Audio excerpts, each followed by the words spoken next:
Yo, yo, yo, what's going on with y'all? It's your boy Convo and Marlo. You know what I'm saying? Different setting, different everything right now. I got a special guest with me here today. Who do I have with me here today? Seven Side Smoke, baby. You know what it is. Okay, Mr. Seven Side. Would you rather Seven Side, Smoke? Like, which one is it? You can just call me Smoke, bro. Everybody Smoke. call me Smoke, yeah. Okay. Say less. So before I dive into anything, I want to ask you how you feeling. What's been going on? Man, I'm good, bro. I'm just living life, bro. Freedom living feels life. good on me, you know? Living large. I see you got the jewelry on. Nigga shit dancing. You know, I'm doing a little bit. One that was crazy. When I came in, it was dark. I just looked for the light. I looked for the light coming from the watch, and niggas found you. You know, shit dancing. That's it, bro. Hey, that's what we do, man. It's I'm not gonna lie. This is my first time seeing some bust down shit in front of me. Shit's crazy. Man, we do it all the time. You gotta come by the shop, bro. By the shop. Yeah. You think I got money like that? Man. What do you want me to do when I get to the shop? Bro, you do what every local rapper does. You put it on, you go like this, pretend you're buying it on Snapchat, and put it back, bro. And put it right back. My only issue is like, my nigga, let's say, okay, boom, let's say I want to buy it, right? I know if I was to buy something like that, bro, I'm not eating for a month. I'm not drinking water for a month. I can't do shit for a month. But you look good, though. Shit. I look good at a price. You know what I'm saying? I feel you, man. I feel you. Hey, there's levels to the shit. So when you get to that level, you buy it consciously when you can afford to buy it. If you can afford to buy 3 of them, then buy it. If you can't, just keep working, bro. Because you're going to get there eventually, right? It's the guys that jump ahead of themselves and they're like, okay, I can afford to buy 1 of them, so I'm going to buy 1 of them. Then they buy it. But what they don't understand is they're one financial catastrophe away from losing everything. Then you're going to have to sell that watch at like 40% of what you just bought it for, take the L just to get back up. Doesn't make sense, right? Yeah. So like, at the end of the day, diamonds are nice, watches are nice and shit, but living comfortably is nicer. Oh, trust me. When it comes to buying shit like that, don't you need to have insurance on it? Yeah. Like, so what we do, like the process of it is once you purchase it, we get an appraisal from a certified gemologist. Certified gemologist will let you know how much it's worth. So then you take that appraisal, you give it to your insurance company, and either on your renters, your mortgage insurance, you send it to them, you get a specific rider for it, and then they'll tell you, okay, based on the amount of value for the item, we're gonna charge you an extra amount on your renter's insurance, your mortgage insurance. So like for a $100,000 watch, they might tell you, okay, we need $200 a month. Right, because if that gets taken, then you're kind of there out $100,000. Yeah. Right. Damn. So it's gonna go up on that, but trust me, if it gets taken, you're gonna be glad you paid the $200 a month. Damn. Because obviously when I watch rappers go into Johnny Dang, they literally go in boxes of bread, they buy it and dip. So I guess I never see the behind the scene where they buy or where they talk to the insurance broker and. No, and you know what? A lot of that is for show, like for real, and like, don't hate me, Johnny, but a lot of that is for show. Like a lot of guys are like, they bring the cash in, so they're like, oh yeah, I'm spending $200K and da and whatever, and then as soon as the cameras go away, they put the money back in the thing, return it to the bank, buy it on the black card. Those guys got credit cards, bro. Like you don't not have a credit card when you're making $500,000 a month. You just don't not do that. So like you're not bringing all that cash in. You're doing that because it's the rapper persona, right? Because at the end of the day, we all know it is illegal to spend more than $10,000 cash without saying where you got it from. A lot of these guys don't want to have the CRA or down there, whatever their tax revenue agency is, digging into their financials. Because if they start digging in through the financials, then they got all this extra shit. So they're not going to take the chance on spending $300,000 cash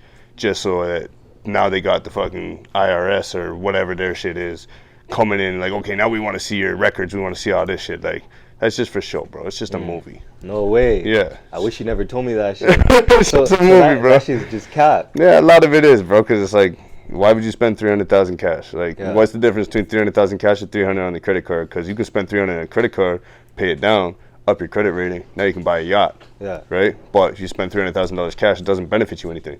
Right? Oh, so those guys are making so much money that it doesn't really matter that they're spending like the extra 2-3% on the credit card or whatever the interest is.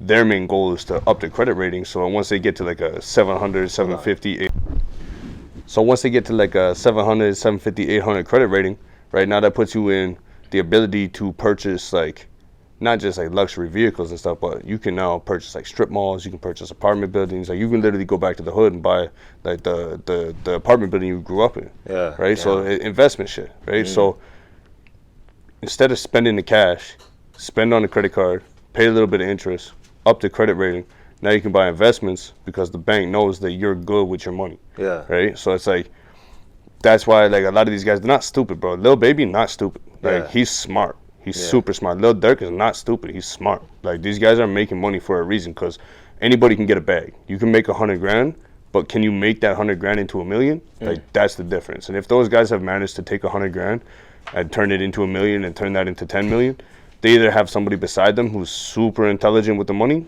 or they're smart enough to listen to the people around them and take the best pieces of those information and do that shit. Like, they're not really out here spending. Like, when Lil Durk took that $1 million to the hood, bro, I guarantee everybody on his team was like, "You are retarded, bro." Yeah. Like, no, you are. It was Vaughn. No, Dirk just did it. Dirk Dirk just one? did it. Oh, He did it with okay. $1 million worth of game with Gilly and Wallow, and he brought $1 million to the interview. Okay. Well, and they had that podcast. Yeah. Okay. So I did a podcast in Chicago, in the trenches, in Dirk's hood, and Dirk brought $1 million in cash to the $1 million worth of game. So that was when he was rapping his song when was it Gilly? I think it was Gilly. He took the bread and he held it up. Yeah. Oh, that's what that was. Yeah. Okay. They were doing the most, yeah. But them niggas, bro. That was a milli right there. Yeah, it was $1 million. That's what a milli looks like. Yeah, $1 million, $100 bills. Shit. Yeah. Damn. Okay, so before we get into that whole business thing. Oh, you know what's crazy actually? What's up? I'm gonna cut you off.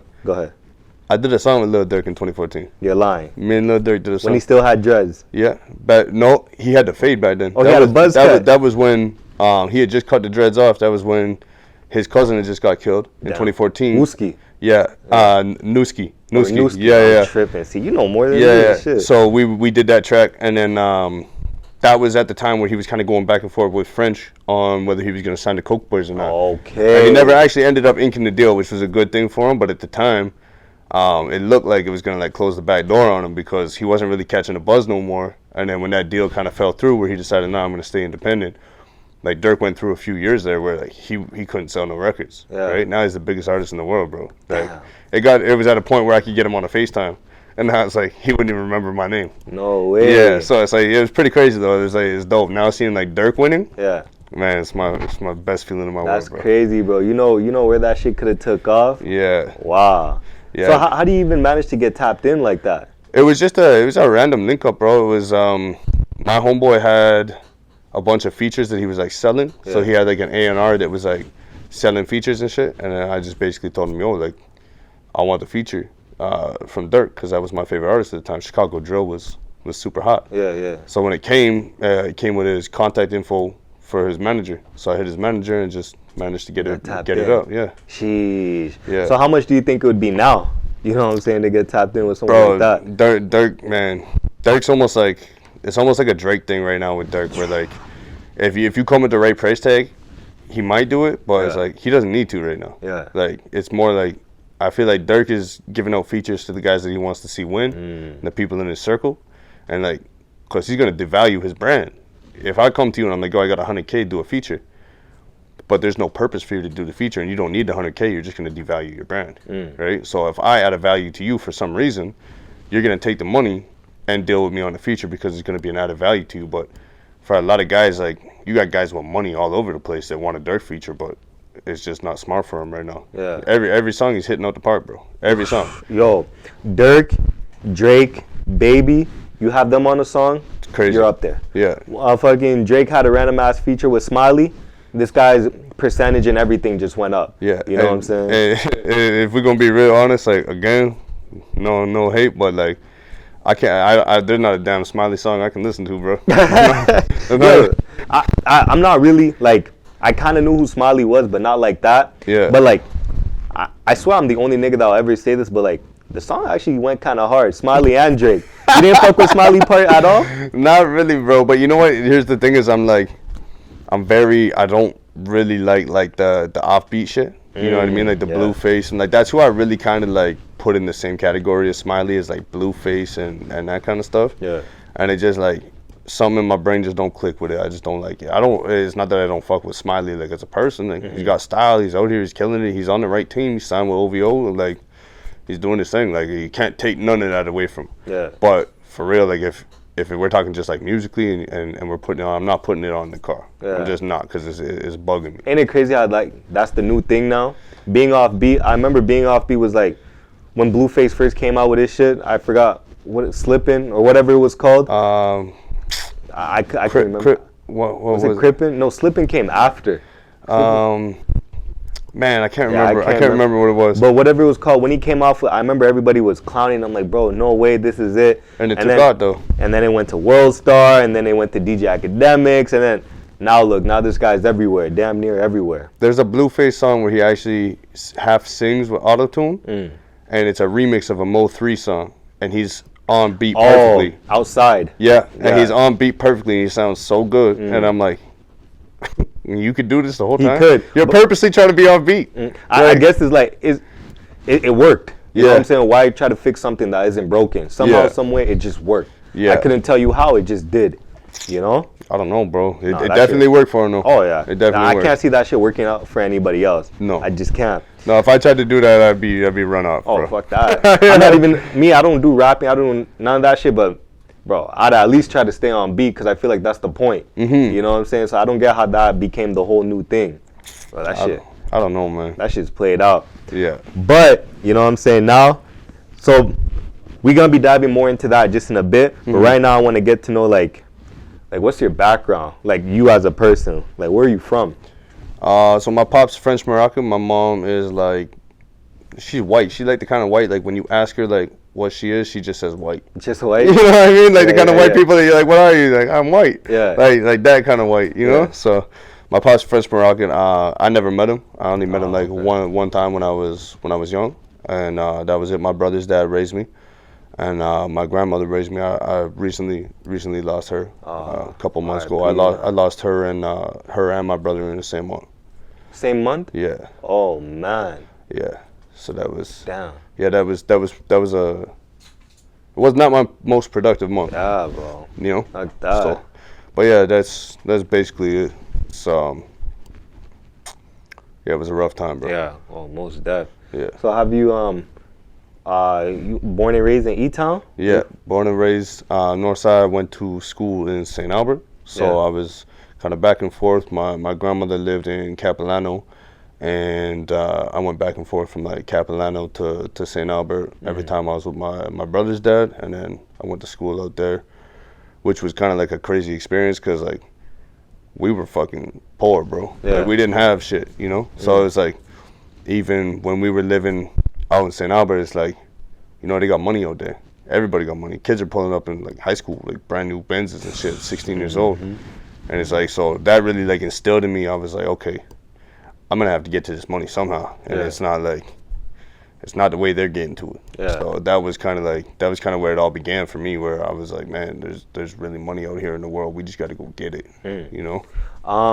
So you went to school in St. Albert, like I'm assuming the suburbs, like the suburbs of St. Albert. Yeah. St. Albert is all suburbs, bro. Oh, it's all suburbs. So St. Albert, what most people don't know, St. Albert is the richest city in Canada per capita.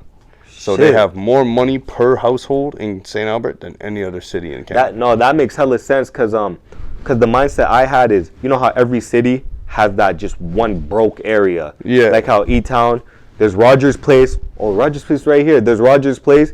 What is it, like a multi-million-dollar building, and then you go 45 steps this way, you see all the homeless people right beside Yeah, it. it's just literally Boyle Street and like the co-op and the homeless shelters and stuff, and it's just, it's crazy for real, because they're just like, they're just trying to push everybody into like a 10-block space. They're like, okay, we're gonna put all this infrastructure money into the city, but if we can just get all the homeless to live in this like 10-block area, we'll be good. Yeah. But it's not going that way. It's not going that way. It's not, you can't contain that stuff. So like the poverty here is heavy, right? You don't really see it unless you're paying attention. You know where to look, but the poverty here is definitely crazy. It reminds me of like New Orleans. New Orleans is like that. New Orleans is like, there's really rich and really poor, and they all live in the same space. All in the same area. area. So you got the guy that lives in like the $10 million penthouse, literally living on the same block as like 1,000 people that are homeless. Don't you think that'd be hella scary? Because like, especially homeless people, they're always outside. They see everything. They know the area. So they know who has bread and who don't. Yeah. You know what I'm saying? So the thing is though, is that like at this point, it's like, man, the drug problem is so crazy, bro. It's like they're handing out drugs, like for real. Like the government is out here like literally handing out drugs. If you notice, drive through the inner city, there's 3 pharmacies on every block. Yeah. Those pharmacies, they open at 8 a.m. and they close at 11 a.m. How do they stay in business? Yeah. They're just there to give out methadone and give out pills in the morning, then they close up. Close right up. You It's go that right bad. into the hood. You go right into the hood where there's tents and tent cities and people sleeping on sidewalks and zombies and people in psychosis and doing all that, like right where I'm living right now. And I drive through and I see all that, and then every second building is a pharmacy. How does that make sense? Wow. What are they doing? They going for cough syrup? They're not going for cold medication. Yeah. They're not looking for Benylin. Cause my nigga, I always see a whole bunch of that, and I'm like, damn, what can I do to help these guys out? Like realistically, I really don't, unless I get my bread up. Like in the stage that I'm in life right now, what can you really do? You could give them bread, you could give them food, but that only lasts so long. You know what I'm saying? The key is the youth, bro. The key is not to, man, you 40 years old and you've been down on your luck for like 20, 25 years since you were a teenager, and you just been like doing that same thing. Like, unfortunately, there's not much that I can do to change your circumstances, you know, because you're bred into that. So like, a lot of them people don't even want help. They want drugs, they want food here and there, they want water, they want free clothes, they want that, but then they're content with that. So it's not like, you're not going to convince that person who's been living on the streets for 15 years, for the most part, the large percentage of them, that there's a different way of life that they should be living. That person's going to tell you fuck off. They're going to tell you beat it. Like, this is how I am. I'm out of here. And they've been through so much trauma that they're just not capable of really like rearranging their thought patterns and like becoming what we would call like normal people. Yeah. You know what I'm saying? So the only way to prevent it is to really like support the youth and like give like programming and show them that there's different ways to live, because the same way that some of us might go to the streets and get money, there's a lot of them that go to the streets and they end up like that in 30 years. You know what I'm saying? So like, it's just roll of the dice, bro. You don't know. Like, there's trauma situations that cause kids to go left or right, and up until that happens, you don't know which one's going to be. Yeah. You know what I mean? You can't predict if that kid's going to be a hustler. You can't predict if he's going to go straight. You can't predict if he's going to be homeless. But if you put in the right programs and you give the right support and you're there to listen and be a genuine advocate for the community and shit, then you can do that, right? What sucks is like some people, like some kids, hard-headed. For them to learn something, they gotta learn it the hard way. Yeah. You know what I'm saying? You can't. me. You know That what I'm was me, saying? you know? You can't just go up to a kid and be like, yo, if you do this, you'll end up like that. I don't want you to end up like that, so do this. Sometimes the kid has to literally go through that, end up in the position you didn't want him to be, just for him to learn. Some people have to just go through it. You know what I'm saying? So how do you think adults should reach the kids? Like, what other way is there? Man, I think the biggest thing is like, when you see adults failing kids, is because it's like, I'm coming to you, you're the kid, I'm the adult. The way you're living is wrong. The way you're doing things is wrong. Do it like this, right? There's no questions in there, right? Awesome. Like, why are you acting like this? Why is this the path that you're choosing? Like, what can I do to help you? You know what I'm saying? Because nobody wants to be talked to like they're a child. Even a child doesn't want to be talked to like they're a child. You know what I'm saying? So you have to ask questions, bro. You have to treat them like adults. You know what I'm saying? In a certain sense. Like, they're not developed enough to make their own decisions, but they're still going to make certain decisions anyways, even if they're not qualified to make those decisions. So instead of trying to tell them what path to take, ask them, why do you want to take that path? Because then maybe they'll think about it. Maybe they might get that question in their head. And when they start thinking about the answer of why they want to take that path, maybe they'll realize they don't. You have to ask them questions instead of giving them orders. Because you give me an order, I'm not taking it. Ask me a question, I'm going to think about it. My pops was low-key on that shit. Like, I mean, at the same time, he never played that shit. If he told me not to do something, I did it, he beat my ass. But at the same time, what he say is like exactly what you said. I'm going to talk to you like an adult, because you don't want the courthouse talking to you like an adult, because God knows what they'll give you, especially coming out as a black kid. Yeah. And you know, I never understood that. Like, yo, Pops, why you keep bringing up this black kid shit? Like, that shit is for real, bro. I breathe the same air as the other kids. I walk the same. I live and they always say, you'll get it when you get older. You'll get it when you get older. And I see how different the system is now that I'm older. Especially, bro, I used to always say this. I'm everything a white parent would tell their daughter to stay away from. Black, tall, locks, all that shit, you know? But it's just, like, with that being said, it's serious, too. Like I believe that with some, okay, boom. let's say you come up and talk to me about the route that I might be going in life. I might not take your advice just because you don't look like me. You don't look like me, or I could look at you and be like, bro, you don't look like you've been through anything. So why would I take advice from someone that's just talking to me like that? But that's fair though. That's fair, right? So I'm the same way, bro. I'm not gonna take advice from somebody that I feel like you haven't been where I've been. You haven't seen what I've seen. You know what I'm saying? So, and unfortunately, color is a factor. And anybody who says color isn't a factor, you're talking shit, bro. Because I don't care what you say. I've been in all sorts of different systems. I've seen the way it works, and it definitely is a factor. It 100% is a factor in the way that we are treated, in the way that we are, the rules that we are given, and the responsibilities that are on the shoulders of our people. You know, like, bro, I'm super light skinned. Like, my pop's French Moroccan, so it's like I'm more like Arab than anything. But like, I grew up, my dog's like Ghanaian, you know, Jamaican, Somali. Like, bro, I hang with Africans. You know what I'm saying? Like, a lot of my dogs, they don't see that from me. Like, they're not looking at the color of me. I'm not looking at the color of them, because we know each other from time. We know each other like from different shit, you know. But the shit is just like, if you don't know me personally, right, you might not listen to what I have to say, because you're gonna look at me like, you don't understand me, bro. You don't understand me. You don't know what it's like to have the police pull you over and treat you this certain way, or for you to start dating a white girl and her dad call you racist names and shit. Well, I've been through it. I've been through the same shit. You know, I had white people call me, I ain't gonna say it on here, but I've had white people call me some crazy shit, and I had black folks call me some crazy shit. You know what I'm saying? So it's like, for me, it's like I got it from both directions. You know, when I went to drum, I'm sitting in the medium pen. I was the president of Black and African culture. I ran the Black and African culture meetings. Wow. Like, I was responsible for getting the Black History Month celebrations that they never gave us. They didn't give us nothing, bro. They didn't give us nothing. All the Aboriginal kids can smudge on the range. They can do all their ceremonies, everything. You think we can get nothing? We didn't do shit. I fought for that shit for 1.5 years. Wow. And still, after I fought for that, got the celebrations, got the food brought in, did it for multiple years, some of the dogs would still come in and still try and test me on that shit because of the way my skin was, right? So, at the end of the day, like, that's always going to be a factor. Skin color is always going to be a factor. But your reaction to it is really like, that's the only thing in your control. You can control your emotions in the way that you react to certain things, but you can't control how other people think, right? Yeah. Only thing you can control is how you instill it in your children, how you react to other people when they speak on it to you, and the emotions that you show coming out of that. That's the only way. That's the only thing you can control. Wow. Sheesh. So with all that being said, you know what I'm saying, 2022. What's 2020? We're in September right now. You know what I'm saying? 4 more months left.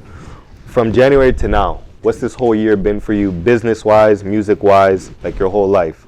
Man, it's been pretty crazy, bro. So basically, we started putting a lot of work in the studio, and there was a point where I like turned a corner. Like, you know, like we were recording and everyone was like, you know, keep going, keep putting work in. And then we kind of like turned this corner, and I remember the song was the Lemon Pepper remix.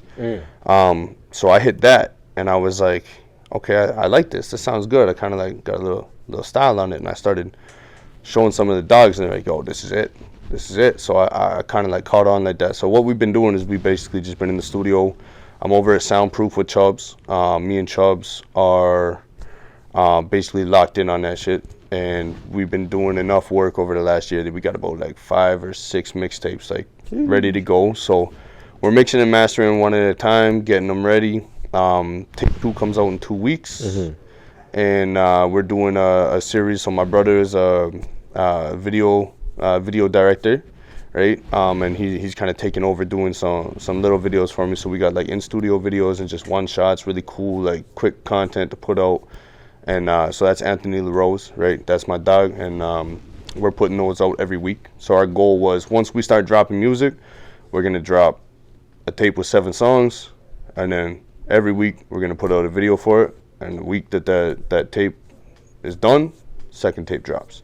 So our goal is to put out 49 videos in a row every week Damn. for the next 49 weeks, and we're at the end of the first tape right now. So the second tape dropping in 2 weeks. So you're working like crazy right now. Yeah, we just went and put in all the work, and because our thing was like, man, if we're gonna do it, let's do it right. Let's put a whole bunch of work out and get it ready so we can release it like a label. Because the biggest thing that you see is you'll see like a local rapper get like a good song, good beat, dope video, and as soon as the video is edited, he drops it.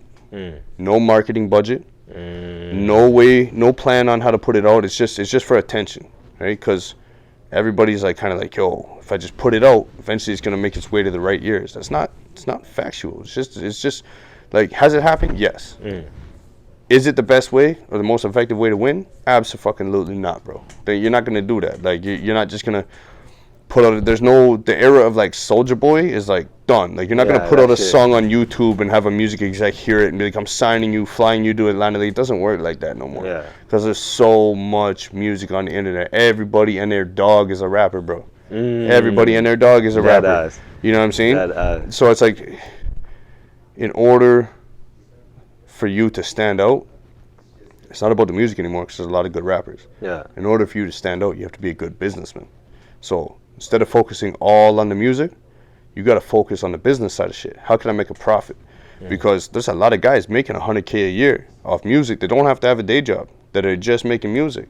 So that sounds good to me. If I can make $100K a year on music without having to have a day job, that sounds good to me. Yeah. So let me learn the business side of this shit, because how are they making profit? Yeah. You know what I'm saying? I want to know how to make profit, because not from streaming. Streaming don't make you no profit. Get 1 million views on 1 million streams on Spotify, you make about $5,000.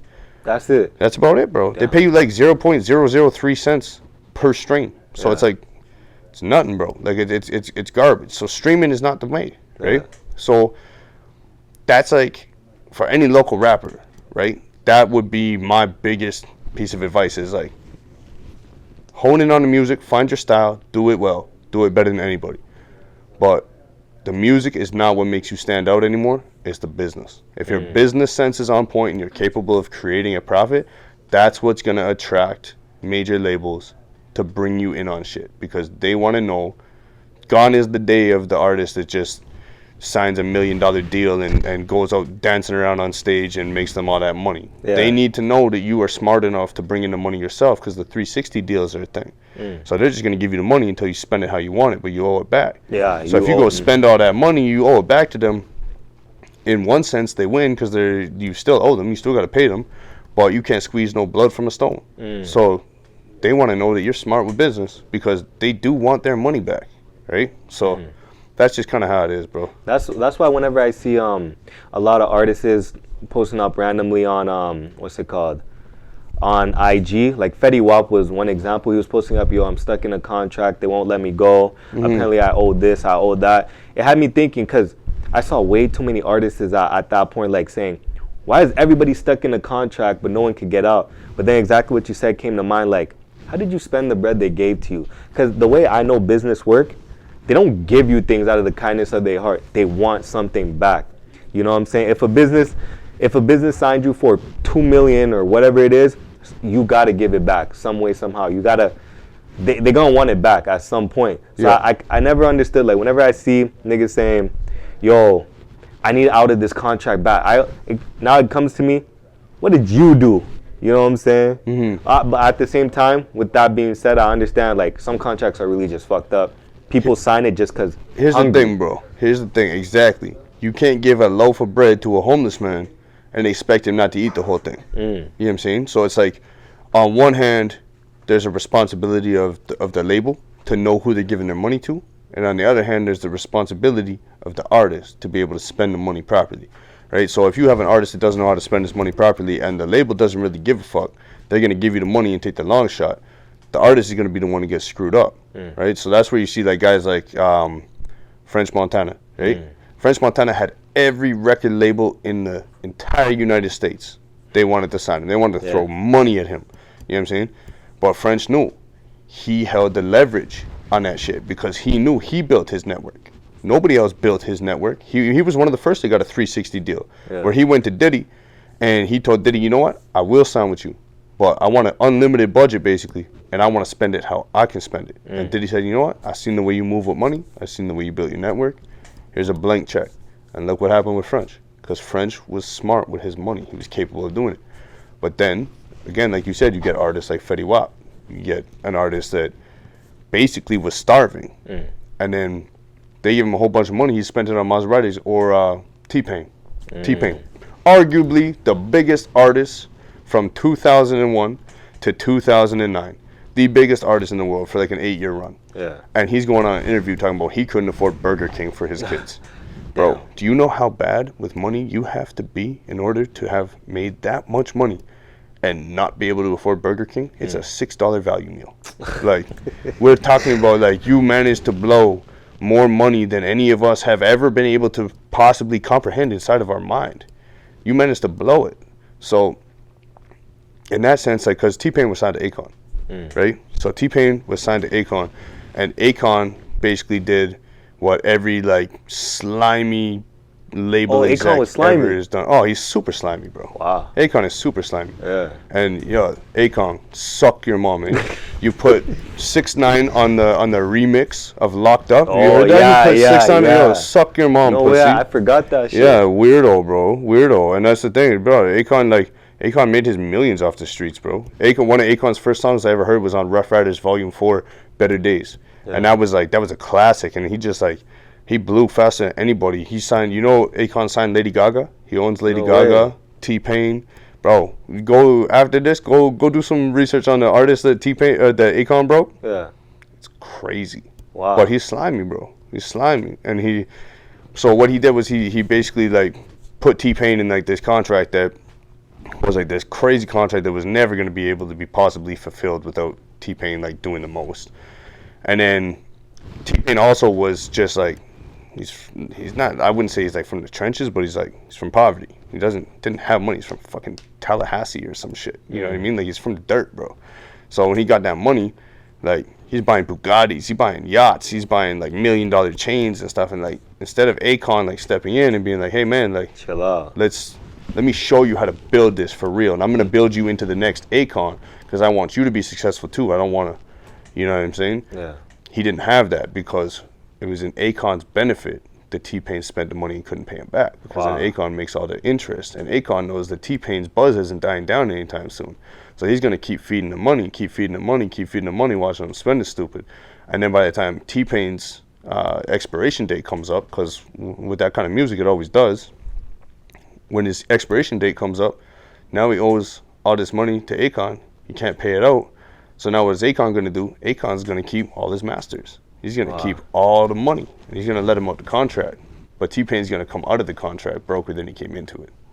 Damn. Yeah. So with the mindset that you have, or from what you know with that whole situation, obviously that happens to a lot of artists. But those are just the stories that we know. Mm-hmm. How do you handle it different?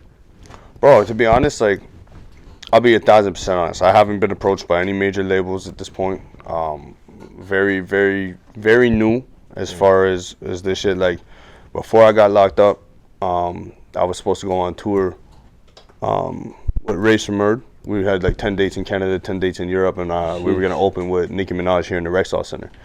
And How long was this? That was like 2015. I got locked up like 3 weeks before that tour was supposed to start, and then couldn't make bail on it. So it is what it is. But that was the peak of it. I got featured in Double XL at the time and stuff like that. But I still, even then, I didn't have any like major labels really reaching out. Mainly because I'm not reaching out to them.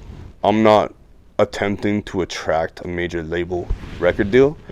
What I want to do is, my goal is now and always has been to just create good music and let everything come to me.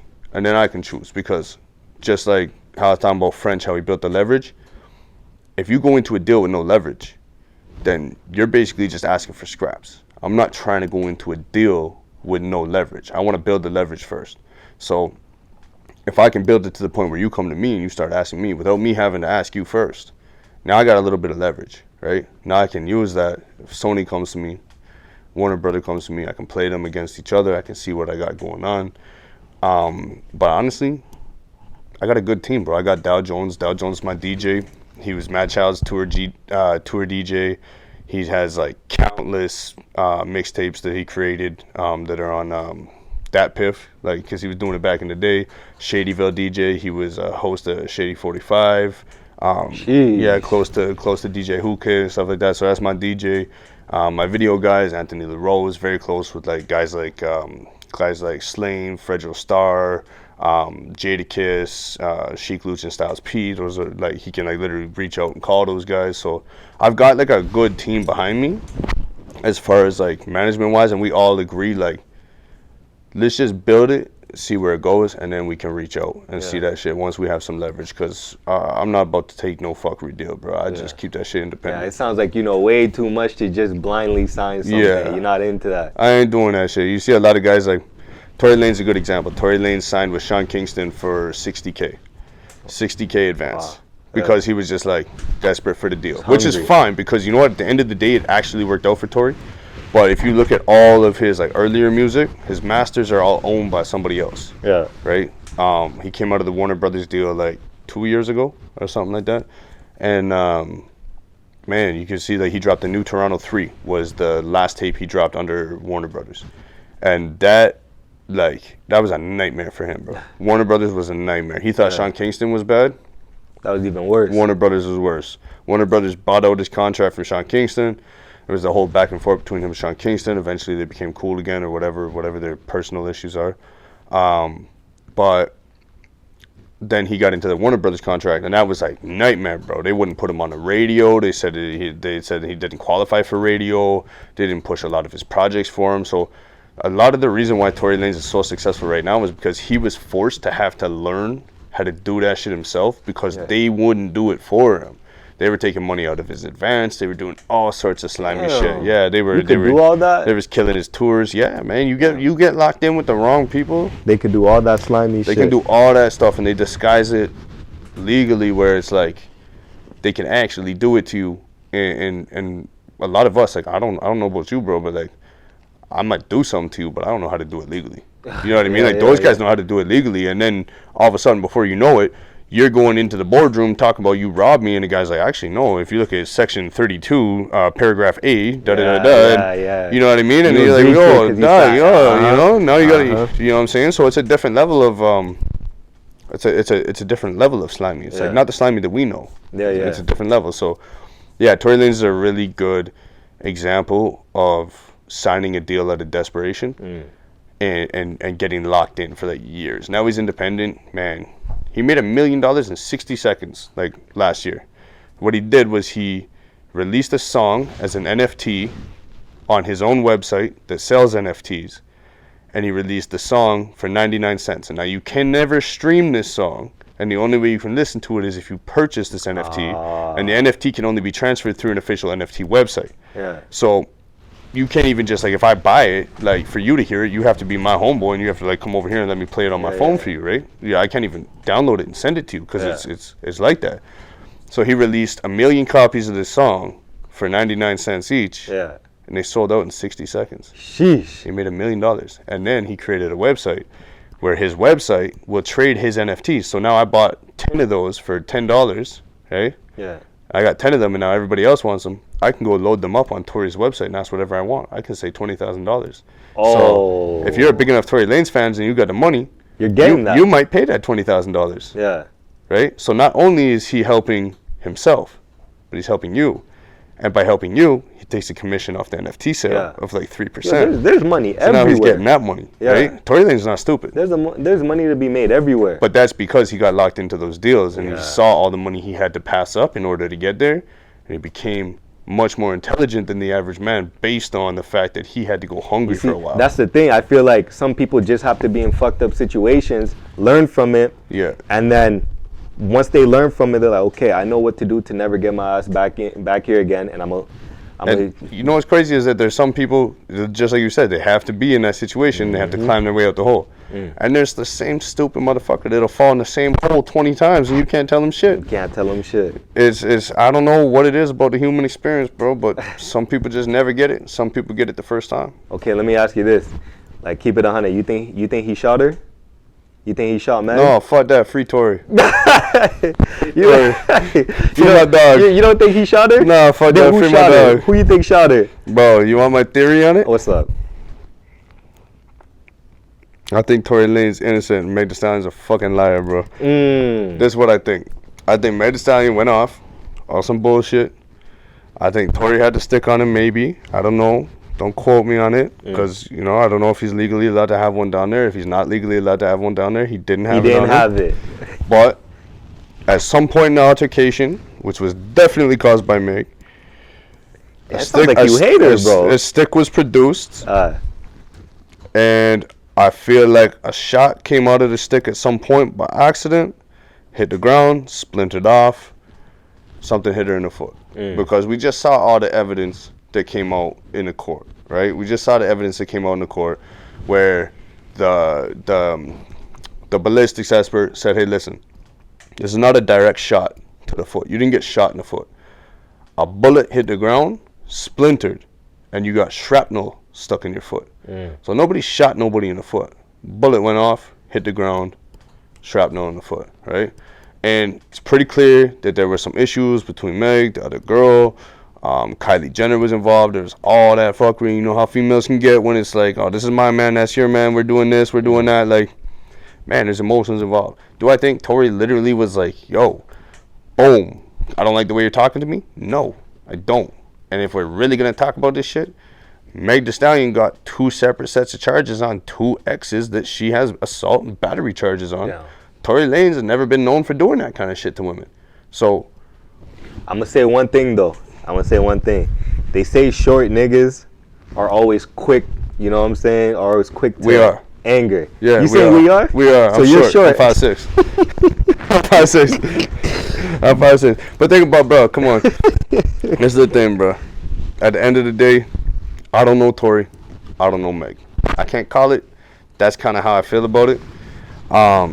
But, man, Tory's a sweet little dude, you know? Like, he's a sweet tea with the girls, dog, you know? Like, he's out here, like, he's playing, like, I don't really see him being that pressed. I really don't. Like, it would be super hard to be so pressed over a female talking to you in a certain way that you're going to shoot her in her foot. Like, you got to be a certain type of man to do that. And I just don't see Tory like that kind of guy. I could be wrong. At the same time, I like to play devil's advocate. So just because you're with Tory, I'm going to be with Meg. Oh, you know man. what I'm saying? We can do that. All I'm going to say, like, I'm not going to dive too deep into it. You know what I'm saying? All I'm going to say is, you wasn't there, I wasn't there.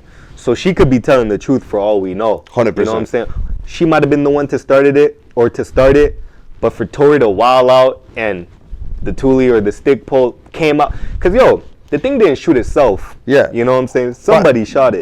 God knows how the stick went off or how it was produced. There was also multiple people in the car too. It wasn't just him and Meg, right? True. There was she had like her 2 friends there or whatever. Like it was a whole altercation. So God knows what really happened, and that's exactly how I feel about it too. Is I have my little theory on it, but at the end of the day, I wasn't there, and I don't know Megan, I don't know Tory, right? So I can't really call it. But still, free my dog, Tory. I don't free that dog. You know, free my dog. You know. So the last few things I got to ask you about music. What type of music do you make? You know what I'm saying? Is it like, and these are just examples. You know what I'm saying? Is it Afro? Is it rap? Is it drill? Is it what type of genre do you see yourself in? I have my own genre. So how I describe my music is sophisticated pain music. So it's like. All my music is pain because pain is a universal language. Everybody understands pain, and whether you understand it on the same level I do or not, you're gonna understand pain because we all been through painful experiences in our life, no matter what. Like whatever it is, you understand pain. So when I rap and I put like pain in my rap and shit, like I try and show you that like I've been through pain, but I also have elevated. You know, so that's where you get the sophisticated part from, right? Is I've been through pain, I've been in the trenches, I've been in jail, but I've also driven $200,000 cars, I've eaten $500 steaks, I've spent $10,000 on a dinner, I've worn custom suits. So I've been on both sides of the spectrum. And that's where the sophisticated pain really comes in, is like I'm trying to show people like you can identify with me because of the pain. but let me show you, like, that's not where it's limited to. You don't have to stay down here because we were put down here. You just learn from this experience. You can move up. You know what I'm saying? Yeah. So that's kind of my thing. Like, a lot of my influences are like, I say Nipsey's like my biggest influence, and not even just like musically, but like just the way he was, the way he moves. They'll never make another Nipsey. That was the prototype, and they never made a copy. This guy was just everywhere. He spoke different, walked different. Trust me. I love the interviews he had with Breakfast Club, and just the way he just sounds when I don't know. He was intelligent. He was intelligent. You can understand. Like, he was not stupid. Like, he could sit with anybody. And he had an interview where he said, like, he's like, I don't study label execs. He's like, I don't study like Jimmy Iovine and shit, because I don't want to be the next Jimmy Iovine. He's like, I study guys like Gary Vaynerchuk, right? Gary V. He's like, I study Bill Gates. I study like titans of industry in their industry, because I want to be a titan of industry in my industry. So he's like, I don't want to be the next Jimmy Iovine. I want to be bigger. So I got to figure out how these guys got bigger than Jimmy Iovine in their industry and apply what they did to what I'm doing so I can get bigger. And it's like, that makes a lot of sense. Like, why you don't follow the next man that's above you in your industry, because if you do that, you're only going to be able to be in his shadow. You'll never get bigger than him, right? There was on the Breakfast Club, he wanted to continue the work. I can't remember what his name was. Dr. Sebi. Dr. Sebi. He wanted to continue his work, and you know how as soon as Dr. Sebi passed away, all the conspiracy shit started. The government had something to do with it. And now when Nip passed away, because Nip wanted to continue his work, suddenly he passed away. You know? That's just crazy. Like, Nip just wanted to dive into things that you wouldn't hear other rappers ever get involved Nipsey was the first rapper I ever heard say, save your money. All money in, no money out. That means save your money. It means take the money, put it in the bank, keep it moving, make more. Stop buying cars, stop buying jewelry, wait until, just like I said, don't buy this watch until you can buy 3 of them. All money in, no money out. Because there's going to come a day you need all that money so you can elevate. And that's what he was good at. You know, him and his brother, they started that Crenshaw store. Black Sam put a folding table, like a plastic folding table and a chair in the parking lot of that shopping complex, and had blank t-shirts, socks, and underwear. That's how we started that. And he would sell it for like $1, $2, $3 for like a t-shirt, socks, underwear. And eventually they saved up enough money off that thing. They went and bought studio equipment. They put a studio in the house. Then they made enough money off the studio to buy a clothing store in the same complex where they would sit at that table all day and sell rolled up things of socks. They would go to Costco and get things like, I don't know if it was actually Costco, but they would go and like buy socks in bulk and take them out of the package and sell them for like $1 a pair when they only paid $3 for 6 pairs. And that's how they made enough money to get a studio. Wow. Yo, Nip was just different, because I hate how in order, okay, you know, we all know Nip was a former game banger. Like, I don't know if he was still into Not that. even former, he was active, bro. Oh, he was still active? He was full active. Okay, but the thing that I hate is, like, if you're known to be in a gang, you talk a certain type of way, you sound a certain type of way. And Nip, to me, like, when I first heard him, I don't remember last time that I checked the song he had with YG. I only heard the audio, but the way he sounded, I could tell he's from Cali, somewhere from Cali. And in my head, I'm like, bro, this guy's a banger. Like, he bangs for sure. And then when I actually started watching the interviews, the way he talks and some of the shit he was talking about, I'm like, okay, is he a gangbanger? I hate how it threw me off. I hate how that stereotype always follows it. You know what I'm saying? But Nip was different. He was different. He was built different, bro. He was just built different. Rest in peace to Nipsey, bro, because we'll never get another Nipsey. Not one time in our lives. My very last thing on music here. What's your whole scenery on E-Town's music? You know? Garbage. Damn. Before you dive in, the thing that I really like about your music, you know what I'm saying? The one that you sent me to, on the gram a little bit ago. So I'm gonna keep it 100. It started off as the type of shit I would already hear. Niggas busting, niggas, you know what I'm saying? Niggas just doing crazy shit. But then when I searched up your name, you know what I'm saying, on Google, and I saw everything that I saw. Yeah, the Google search, I went back, I'm like, okay, let me listen one more time to hear what he says, because now there's actual proof backing up everything that you're saying. So now I'm listening, I'm like, this nigga really did this shit. Yo, he went through this shit. And what I really like about music is so many people talk about shit that they don't do. It sounds cool. It's part of the hype. Everybody wants to get to a certain point. Mm-hmm. But when you actually listen to someone who's living everything they talk about, it hits different. Yeah, you know what I'm saying? The authenticity. It hits different. And that's, I try really hard not to glorify a lot of it. Like, I might talk about it, but you'll see, if you pay attention to the music, you'll listen. Like, I'm like telling people, like, this is not what you want. This shit not fun. Like, I tell you what we did. I tell you about the swap ups. I tell you about all the jail time, all the pain, all that stuff. But like, I try not to glorify it in a way where I feel like kids are gonna listen to it and be like, yeah, this is what I want, because it's not, bro. It's not what I want. It's not what I want anymore. You know what I'm saying? So it's like, I have a responsibility to try to like stop with the glorifications. There's gonna be a few tracks where I get a little bit hectic on it, and I just feeling myself a little bit, and I'm just like coming out of body a bit. But for the most part, I really try not to glorify it. And like, and when I said like Edmonton music is trash, here's my take on that is, most of us, like most of the guys that are making really good music, CDB Benzo, Gershie Da Vinci, DBX2. Come on. I know I'm forgetting so many. Marco. I'm forgetting so many, bro. But there's a lot of really dope artists, and we're all fairly close. Like, if you go to the club, you're gonna see all of us in the same section. We're gonna par with each other. But as far as like the music scene being like garbage, is like, DZ the Don too. Shout out DZ, he's killing it right now. Yes, sir. Don't want to forget that. I'm having him on in a few days. I'm having him on in a few days. Okay, yeah. No, DZ good, bro. He has a good understanding of DZ.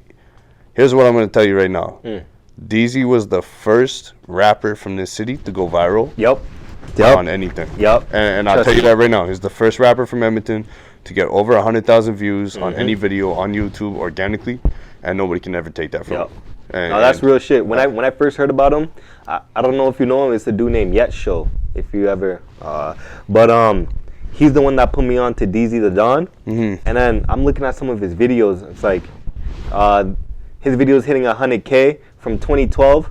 You know? Yeah. And Yet Show's talking to me. He's like, yo, this guy's from E-Town. I'm like, which E-Town? Yeah. This one? Yeah. You know, and that's when I really started doing my homework. I search up the IG. This guy's posted up in A Field. I'm watching the video. I'm looking at the background. I'm like, yo, I swear that looks like the city. I just can't tell. No, but that's real shit. He really is the first one to come out of E-Town. And that's where it opened the door for guys like Young Blitz. I don't know if you know who Young Blitz is. Young Blitz from Toronto. DBX2 originally from Toronto until he's a transplant. Both those guys, like, they're hitting 100,000 views on videos. DBX2, good friend of mine, known him for very long. We grew up together. Blitz too, I've known Blitz since we were like 14. Is Money Mitch still doing this thing? Money Mitch is one of the most talented, inconsistent rappers ever. Inconsistent. Mitch, I love you, bro. Put out more music, dog. We need more from you. We need more from you. Yeah, he's seriously so talented, bro. Crazy. So talented. Yo, one nigga that I'm really like invested into is DBX2. Crazy. Big Tundi. Crazy. Yo, you gotta talk to him for me. I don't know if this guy's scared of me, if he's scared of the camera, or whatever it is. He's just too shook to come on. I'll tell you one thing, bro. DBX2 not scared of nothing, bro. DBX2 is really, I ain't gonna say much, but that's my dog. Yeah. And he's doing his thing. So you know Yona? Yeah, I know Yona very well. I had him on just a little bit ago too. Yeah, you know? I know Yona very well. Yona actually recorded a couple of my tracks not long ago. We were in there. Because every time DBX go to the studio, call me. So we're usually in there together and just like kind of hanging out. And but me and DBX2, we got a tape together coming out soon. It's like, coming out. Yeah, we keep saying it's coming out soon, but that's my dog. So we just keep making music and we're talking about like, talking about doing that. But yeah, DBX, definitely most promising artist out of the city right now. But man, you know, a lot of the best rappers in the city right now they're just hard-headed, bro. They're just, you know, they're not even taking it seriously because they don't see any money off rap. So it's like they're just investing a little bit of money here to like do their thing and have fun with it, but they don't really understand how to create a profit off it. Yeah. And that's where the backpack rapper guys are good, because they know how to create the profit. They understand the grant money. They understand the touring money. They understand the streaming money. They understand all the different streams of revenue, and they can create that. So it's like, if you bridge the culture and the backpack stuff, then you're going to see a lot of people start getting money. When you say backpack, what does that mean? What do you mean by backpack? Like, it's just like the hip-hop guys, you know? Okay. Yeah, it's like the... Man, I can't even think of an example of like an artist like Logic and like that kind of, you know? Okay, yeah. That's what I mean by it. Like, I don't know. And I don't mean it disrespectfully. I just mean it like, you know, these guys over here can't be talking about like shooting guns and selling dope because they never did it. Yeah. These guys over here are talking about shooting guns and selling dope because they really been doing it. Yeah. Yeah, they're really doing it. So it's like there's not a lot of like common ground in that scenario. But if they could find a common ground, it would be easier. You see a lot more people get money off music. Okay. Right. So DZ is actually good at that. DC? DZ. DZ the Don. Yeah, DZ the Okay. Don's good at that. He's making those. I honestly feel like DZ will probably be making a decent amount of money off of music in the next year. I saw a few days ago, or I think a few weeks ago, my guy was at West Ed Throwing the money. throwing bread. You know what I'm saying? Guy was on. Like I said, man, he knows how to make shit go viral. He knows what he's doing. Yeah. Yeah. Okay. So the name 7 Even, 7 Size, 7 Smoke. Where'd that come from? It's You know just 7 sides smoke with the instead of the S's, we use the 7s. Oh, okay, my bad. So I mispronounced the hell out of that. Yeah. You know, don't put me blame on yourself, blast, bro. put me Don't on blame blast. yourself. They be doing that to me still. So, but it's just 7 sides smoke with the 7s instead of S's. Yeah. And the reason why is like, so we're from 124th Street. Like that was like, I grew up in a few different neighborhoods in the city. Like Dickensfield was one of them. We was outside in Clairview, and then I really like grew up though and like made my money, made my bones on that 124th Street. Was like that's where we were at, you know. So 1 + 2 + 1 is 4. The feds are listening on the line. You said meet me at 7. Meet me at the 7th side. You hit up 124th Street. And the feds don't know where you're going. Yeah. You know, so that's where it kind of came from. Meet me at 7th side, so it's 7th side smoke. You know. Shit. There's a lot of shit behind that, bro. You lost me at Dickensfield. Damn. Nah, but I mean, I like those type of stories because like, it's not just a name you got because it sounds cool. There's actually like It's meaning. something behind it. Yeah. You know what I'm saying? Something that defines you. Yeah, we put in work. We put in pain on that street. We took pain and we gave pain out there. We were in the mud out there, so it's like, it's only right that I pay homage to that in my name. Okay. You know? So I see. Also, you got because we was talking about business earlier. You got business going on. You're selling like you got merch too. Yeah. Okay. So how'd that come about? So basically, like that's exactly what we were talking about earlier. Is I set out to solve a problem on if I want to make money off of music, how do I make money off music? Well, the streaming not going to do it. So that means that music's not my product, right? So I got to find a product. How do I sell something? Because obviously the music is my hook, right? So I got to bring people in with the music and find a way to sell them something else. Touring isn't really an option until you get bigger because nobody's going to come see you. So in my mind, I was like, yo, the only thing I can do is I can create a platform where the people that really want to support me, I can give them an opportunity to support me through purchasing merchandise. So merchandise is like my way of saying like, okay, I need a way to take in some money so I can put that money back out into the music and continue to make it grow, right? That's my re-up. Yeah. That's how I treat the merchandise is. The merchandise is my re-up for the music. The music creates more demand for the merchandise, so on and so forth. Builds up, levels up, until I get to the point where now I have enough money off the merchandise and I'm creating that financials where then I've created a buzz and now I can go on tour. Now I can create a little bit more awareness around the campaign. Yeah. The thing that I like is like you got your toes dipped into not just music but also like merch selling too. Like you're trying to get different streams of income. You know what I'm saying? You're serious about that. It's the only way to do it, bro. You can't just put all your eggs in one basket. You gotta have the ability to kind of move around and create different lanes. Cause one of them lanes gets shut down from traffic. You got the other two lanes. You can't get stopped in traffic, bro. Okay, you know what I'm saying? You know what I'm saying? From everything that you talked about, crazy. Like I like your mindset. Because you're not just in the music world, you're in the business world too.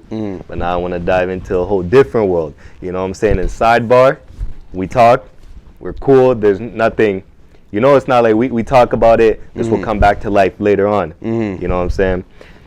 I want to talk about your past. Okay. You know what I'm saying? How your past was, how you was living, how you saw things. Yes, sir. So, going like a few years ago, what was it, 2013 to 2015? Yeah, I assume it could have been longer, but that's what I saw. That was like the couple years that were like, that were, I guess, the most popular when it came to, how the media and the city perceived me in that light, right? They were the most, that's when I kind of like started really feeling the effects of like the life that I lived for so many years. Okay, so with that being said, you know what I'm saying? Again, I feel like I always gotta say this because the shit will always come back. This was talked about. Everything is cool. There's nothing pending. There's nothing live. You know, but life of crime. You know what I'm saying? I see. At first, these are things that you just always hear about. You never run into someone that's actually moving like that. People like to claim, oh, yo, I got real ops. Don't fuck with me. Don't. I move, but like, yo, you got shit that really backs you up. You know what I'm saying? Which is crazy. Before I jump into that, I want to ask you, how did that type of lifestyle start, and why did it start? Man, to be honest, bro, like, so when I was young, like I said, I was going to school out in the suburbs, and so my brother's dad at the time, he is my pops. I consider him my pops. You know, he raised me. Yeah. But at that time, he found out I wasn't his son, and it caused a pretty big issue with us, and I was already getting in trouble, you know. So I kind of like took to the streets where I was just like, fuck this, I'm gonna make my own way in life, and I was like 15, you know. So I started hustling like here and there, just getting a little bit of money, surfing couches, doing that shit, and just trying to get by and like find my way. And got to about like 19, 20 years old, shit started moving a little bit heavier, started getting a little bit more money because I wasn't partying so much. I wasn't like, started focusing on like really getting money because the guys above me at that point, they were getting real money. So we just kind of dived into it and went about as hard as you could go, bro. Started off with selling, getting that white girl, and then went from there. Whatever was making us money. Damn. Just I think you supply and jumped demand. straight into the beat, not even loud or anything. You jumped straight into the.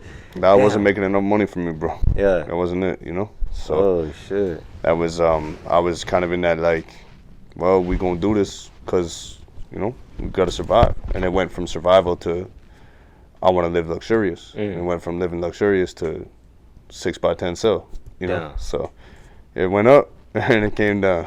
So it didn't start off with like no misdemeanors, any small charges. Like was it petty thief or it just went straight into it? First charge I ever got, I was 16 years old, and it was kidnapping, unlawful confinement, God robbery with a damn. weapon, assault with a weapon. That was the first charge? That was my first charge when I was What 16. the fuck? When I was 16, and then that one, because I was so young, they gave me, there's like a program where like you just kind of like, I don't know, you say you're sorry or some dumb shit, and they're like, okay, fuck it, forget about it, it's a freebie. Yeah. And then when I was like 17, at that point we were boosting cars, stealing crotch rockets, swapping ignitions on them, selling them in Calgary, doing that shit. Damn. And Yo, that's the type of shit Kodak be talking about, where you like, Yeah. you switch the VIN? Is that part of it? Or well, is with a that, bike it was easier. With a bike it's easy. Back then they didn't have the VIN on every different piece of the bike. They just had it on the ignition. So if Yeah. you go get yourself a different ignition, swap out the ignition on the bike, you just sell it because that VIN not going to come back stolen.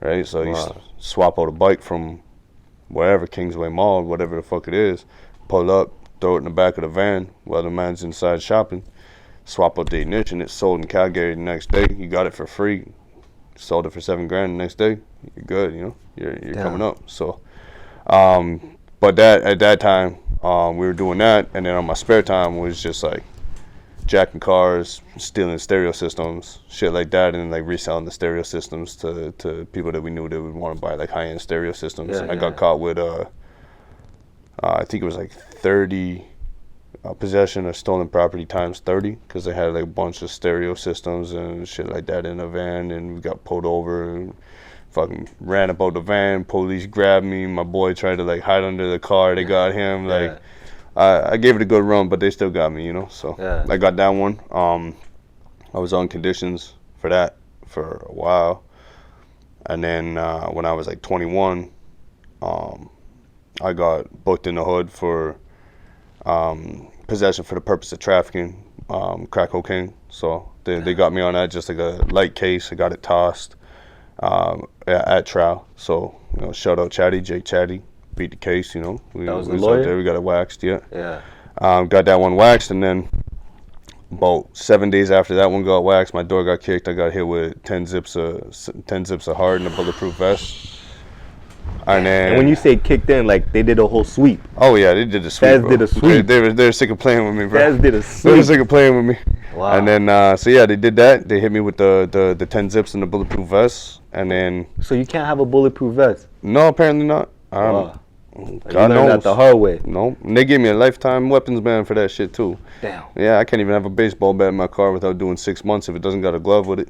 Wow. Yeah, That's serious with that shit. yeah, pretty crazy, bro. Oh Pretty man. crazy. So then I was out on bail for that, and then my girl at the time, she went to Kelowna. She came back. She got pulled over on the highway by a gang unit. They had GPS on the car. Wow. And she had like 70 pounds of weed in the trunk. And then they hit her, and they hit somebody that was allegedly connected to me, but it's never been proven in court. And he got a bunch of time for what they found at his house. I couldn't tell you what it was, but he got about 5.5 years. That kid's a good kid, though. I'll tell you that much. He's a good kid. But I don't know nothing else about that. Wow. And then they arrested me that night because they said that I had an involvement in it, but there was no drugs in my house, and there was no connection to her other than the fact that I was fucking her at the time. Yeah, and there was no connection to him because I don't know that kid. Yeah. He's a good kid, though.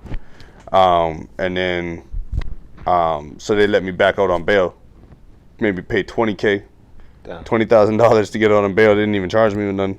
Yeah. So I was out on 2 bails at that point. And then like 6 months later, that's when like the big case came down, where they had kind of set it up with the kid. They knocked the kid down, got onto the berry, and then I went to make the drop to the kid and handed over 2 bricks of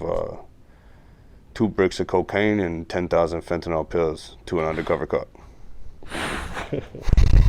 So what happened? So when shit like that, do they wait till they see it or until like possession? Oh, they had it in the hand. Well, here was actually how it happened. So I went to the hotel. I'm in the hotel. I tell them, meet me in the hotel parking lot. They're like, okay, we'll be there about 2 a.m. So it's nice and quiet. We can just do the drop. Okay, cool. I thought it was homeboy's girl.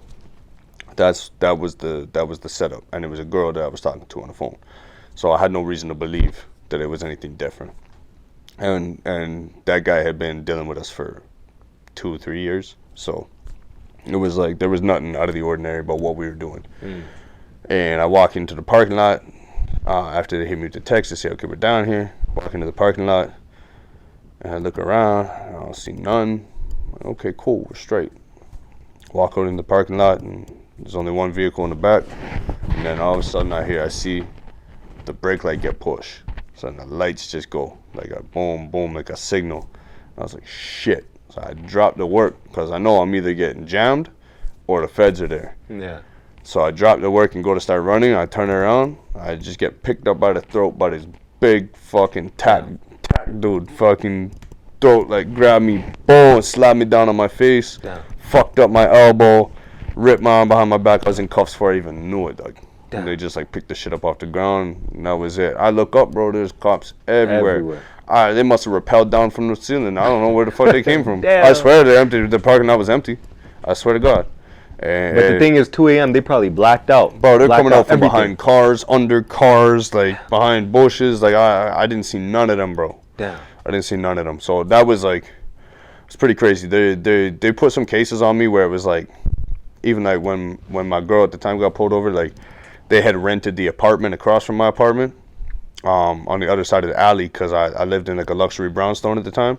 So they rented the brownstone on the other side, and they had like cameras into my shit, in my disclosure. They had like hijacked my IP address and were watching me through my smart TV camera. So they had like video of like this. Bro, I'm telling you, it was deep, bro. Yo, when the boys want you, they're gonna get you. Yeah. Any type of way. It's that's why I remember watching a mobsters movie, like I forgot what it's called, but it's like when those mobsters say we don't trust technology, that's why. Exactly it, yeah. Wow. 100%. And it's like, for real, I used to say the same shit. I'd be like, man, you guys are tripping, bro. Like, we would scan the cars and do that kind of shit here and there, but, like, until I, like, really saw, like, all that disclosure and saw the way that they put that together, I was like, damn, bro, this is a, this business is played out because they got too many weapons now. Yeah, they got too many tools to hurt us, and we don't have access to those tools, so it's not a fair game. Yeah. And that's why it was, like, really, for me, it's like, I don't care. How you get your money is how you get your money, and I never judge nobody. I don't care, bro. Well, however you do it is how you do it, for real. Yeah. But that's not a fair game. That's not a fair game. They let you play. They choose who they want. They choose who they let go. But if they want you, your head's on a stake. You can only combat it so much because you don't have access to the tools they do. They're always gonna have an advantage. Oh, of course. So I don't like playing in a business where I know that my ops are gonna have better tools than me. I'd rather go find a different business. You know what I'm saying? Are the boys here in E-Town? Is there any crooked ones? Like grimy. Have you ever ran into one that, like, again, if you could speak on it, have you ever ran into one that, like, worked for you on the side, or that you can get to work for you on the side? Not that I'm gonna say, but nothing like that. No, but I will tell you that Edmonton cops, some of the grimiest cops in the country, bro. They don't care. They play just like we do. Those guys are gangsters. Those guys are for real gangsters. Yeah. I had my ass beat by. I thought I was gonna get killed by a cop one time. For real, cold blood. That's scary, cause that shit, bro, if what a cop decides to do to you, he could do whatever he wants. Cause at the end of the day, who are you? Yeah. You, the criminal, versus a cop, the one who took an oath. Yeah, should always tell the truth. At the end of the day, you're losing that situation. Yeah, you're losing that situation 100%. And it's don't get me wrong, bro. I got pulled over the other day, right before I got off parole. I got pulled over. I didn't have no registration. Damn. Police officer come up to the window. I told him, hey, listen, man, I got my parole paperwork here, my federal jail ID, all this shit. And you know, he told me, he's like, man, listen, your registration, it's out. And I'm like, okay. I'm like, well, here's the stuff. And he's like, I don't need it. I'm not going to give you a ticket. Yeah. And I'm like, but it's my parole paperwork. I have to give it to you. He's like, no, you don't, because I never pulled you over. So go ahead. Wow. And so I told him, like, before he walked away, I was like, hey, man, like, I appreciate that, bro, for real, because I don't think I've ever had a police officer treat me that way. Yeah. And he's like, well, why wouldn't I? You're a human being. I'm a human being. And he just turned and walked. And I was like, you know what? I fucks with you, bro. Yeah. I fucks with you. It sucks because there's not a lot of cops you run into like that. And like me, obviously, I'm not into that. I've never, you know what I'm saying? Yeah. Worst I've ever gone was a fucking speeding ticket. Yeah. You know? But for me, the whip that I pulled up in, you're gonna see it later. I got it a month ago, right? And soon as I bought it from a homie, I pulled out the driveway. There's no registration, no insurance, no nothing on the car. Yeah. Right? I just bought the car. The only thing there is a license plate that's not registered to it. My nigga. I drive 30 feet up that way. Over. A black SUV, just black, and it had the big ass bar. Yeah, on the back. Bumper bar. Oh, yeah. It had the bar. And when I saw, I'm like, the jump off thing on the back. Wait. I'm like, nah, no way. So I continue driving. I'm at a red light. I'm trying to look at him through my rear view, but it's dark. It's like 10 p.m. Like, no, it can't be. Nigga, the light turns green. I turn left. He turns left with me. The light comes on. Like, his lights come on. So I pull over to a corner. You know what I'm saying? It's an Indian dude. He comes up. Yo, off rip, bro. First thing I say to him, the nigga didn't even say hi yet. I'm like, yo, Mr. Officer, I'm going to keep it 100 with you. I just bought the car from a homie right now. Here's the bill of sale. Here's everything. The guy's like, okay, can you show me the bill of sale? I show it to him. He reads it. He matches up the VIN, gives it back. He's like, yo, just bring the car, take the car to the crib, get it registered the next day. And if you get pulled over again, tell him Officer Woo Woo already talked to you. I'm like, no way the cop is this cool. 'Cause was the it. internet got me fucked up that I was gonna get shot right then and there. Man, the craziest thing is though, even though I said that like nice story about that police officer that like dealt with me properly while I was on parole, catch him on a bad day, he might not be that guy. Oh hell nah. 'Cause that's the thing is that we're all human, right? You can't expect non-human behavior from a human, so we all have bad days. The only difference is they have a gun legally on their hip. Yeah. On their bad days. Yep. Right? Their gun versus your 2 fists. Yeah. You're losing every I time. tell you, I might box out 1-2 of them, here But and once there. they But start coming, sheesh. man, some of them gang unit guys, bro, them big, bro. Oh. Big. They got fucking biceps the size of my thighs, bro. They're not playing. Them guys will snap your neck, dog. Yo, okay, again, sidebar. I just always gotta stress this out. We talked. This is all cool. So when I searched up your name, you know what I'm saying, it came down to, I think this one, it was June something 2015. I think that was the one in Fort Mac. I think. It had the name of everybody that was a part of it, and then I saw the one E-Town dude. That was you. Everyone else was from Fort Mac. Yo, I'm gonna say what was on the site. You know, that's cool with you, right? Yes, sir. It's public knowledge. Come on now, 423 grams of coke, 16 kilograms of buffing agent. I don't even know what the hell that is. People are telling me it's like cleaning supplies. It's like pig dewormer. Okay. A lot of it, like you sell it to farms, so they give it to the pigs, and it deworms the pigs, so they can sell them for like. And you put that in the drugs. I'll put whatever in the drugs, bro. I don't do the drugs. And then, yo, my nigga, this People is doing this drugs. is just Worry the, about that. This is just the beginning. Yo, 488 grams of ecstasy. Yo, 568 fentanyl pill. Like, yo, I heard fentanyl, you touch it, you pass away. You know what I'm saying? 24, hold on, my bad. 20 grams of, I can't even, psilocybin, shrooms. I don't even know how you say that shit. I just call them mushrooms, bro. I don't know what it is. Yeah, I don't, they always put the science. Psilocybin or whatever, you know? Niggas can't say that shit. I don't know how you say that shit. And then on 2 occasions, you got caught with 29K. You know, this one said you had 29,960 to be exact. You know what I'm saying? So before I get into how the hell you got all that shit, I want to ask you, what was so special about 29K? Why'd you have 29K twice? Just luck of the draw, bro. I don't know. I really don't even know. I didn't even know that stat for real. Like, I didn't even know how much I caught at that point. Yeah. I don't know, man. For real, it's just the crazy thing about that, and like, I'll be real about it, like, that wasn't shit, bro. I'm not even done.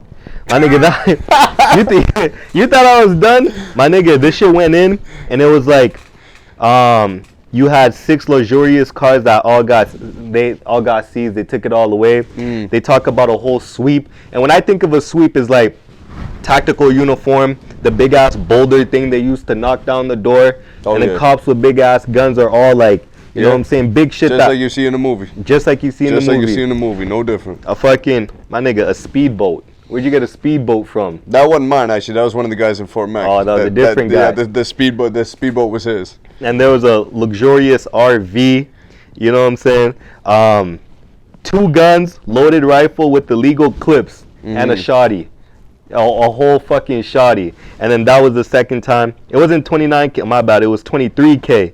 You know, so $23,150. And I'm reading this shit, and I'm like, bro, this nigga's Frank Lucas or some shit, bro. Like, what's going on? Man, the thing about that though is like, I'll be so honest with you, bro.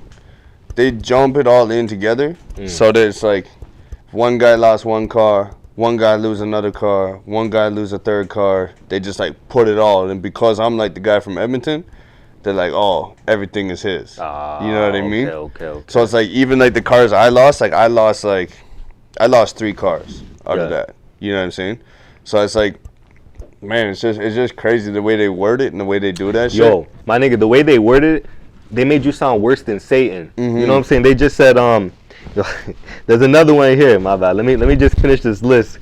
7.2 kilograms of coke. This is the second time. Like, 2,908 fentanyl pills, 26.3 kilograms of loud, 198 of shrooms, psilocybin, however you say that shit. And then, the 2 guns, loaded rifle. Yo, if you can answer, what was the 2 sticks? Man, SKs, bro. SKs. SKS. God damn. Not This them guy's fucking. trying to take down a moose or some shit. Nah, man, not them like big long SKs either. You know them those short ones like the Dracos before the Dracos were popular. Yeah. Because you used to be able to get the HKs and the SKs in the short with the folding stock. Yeah. With the banana clips. And you could get those and they were legal, whereas like the AK-47 wasn't legal. Yeah. Right. So it's like you had like the pistol machine guns before the Draco was popular. Yo, are you trying to take out an army or some shit? Like, who do you have Man, coming? you just buy shit just to have it at some point, you know? Yeah. Like, you have money, so you just buy shit. Like, Yeah. it's like, I'm not saying, like, I was ever, like, attempting to, like, do something to nobody or whatever, but, you know, But it's just in a world like that. Yeah, you sometimes you to. got to protect your interests, Yeah. you know? You have to protect your interests. For you to have all that going on, what type of crowd was you around? You know what I'm saying? Because I feel like, yo, you're sticked up to, you're armed to the T. You know what I'm Yeah. saying? You got shit going on crazy. What was your crowd like? Man, honestly, bro, I was like one of the smaller guys, to be honest.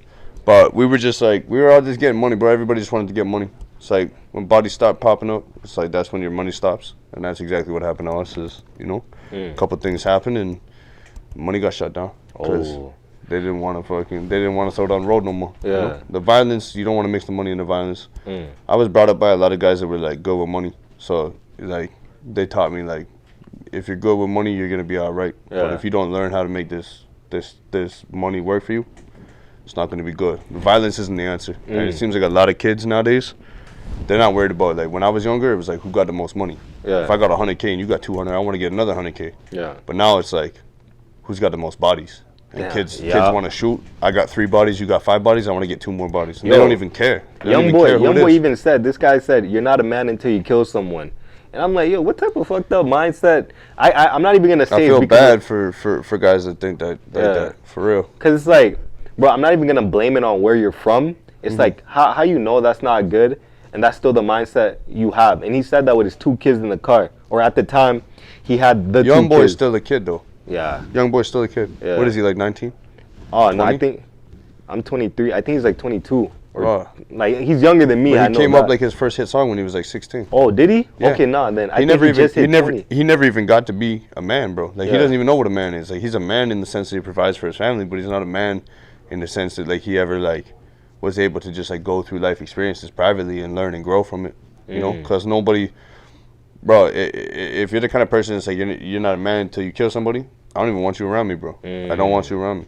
I just can't have you around me because your way of thinking is flawed. That's fucked up. Yeah. Was there anyone in your crowd at the time when all this shit was going down that spoke too much? That like when shit hit the trial, they testified.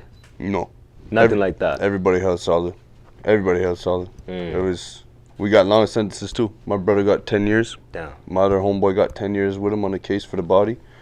I got 7.5. Other little homie that I don't know and was not affiliated to, for any police officers watching, got 5.5. And even my girl at the time did 9 months, which is a lot longer than most girls would do. They would have just put the time on to me, but they were like, nah, we already got you. We're gonna give her some time too. Yeah. And nobody said a word, bro. Everybody held down, so we just wrote it out like that. Now, if there was someone who testified, what would have happened? Man, I would have just sent them like a bottle of champagne and a nice like card and said like, have a nice life, bro. You know? Celebrate your life, bro, while you can, you know? Yeah. Damn. So you wasn't no stranger to the remand. Nah. The remand, Bowdoin, whichever. Where was it that? Drumheller. Oh, you got sent out to Drumheller. Yeah, I was in Drumheller. Oh, so I was in Gladiator School. damn. Yeah. So what was it like over there? Is it Honestly, always not as bad as people say, but worse than you'd want it to be. So it was like back on the wall, fighting every day. Yeah. You know, it was pretty aggressive. You have your fun days too, though. You have you play softball tournaments, Yeah. basketball tournaments, and playing dominoes. You know, you get a little bit of weed in the joint. You be smoking weed, playing dominoes, and I see okay, now I'm gonna start asking you, it might be stupid, but these are the shit that I just always see on TV, on movies. One thing is, when they first check you in, like when you get off the bus or however they do it, and you're walking in, is it true like there's niggas in a straight line, maybe like 10, 15, all in a straight line, butt ass naked, bent over, coughing, all that. Nah, That it shit's ain't not like that. true. So when you go in the remand, Mm. you go in the remand, they take you in the room, strip you down, strip search you, make you shower, give you the fucking remand jump clothes and all that shit, and take you. And to they the range. watching everything. Yeah, they watch, bro. Yeah. You get so used to like weird shit in there. It's like, Yeah.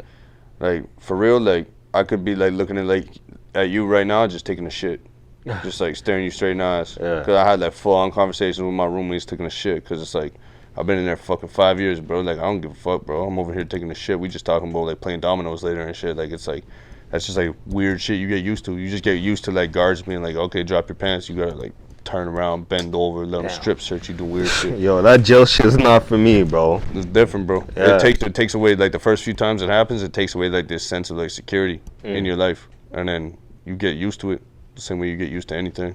You put a human in an environment that he's not meant to be in, he's gonna get used to it. Oh, you eventually. just adapt. You Yeah. adapt. Now I heard another fucked up thing. The COs are your biggest enemies, right? Yeah, those are the ops, bro. So with that, like I heard, let's say you try to be smart with a CO, you get on the nigga's nerves or some shit.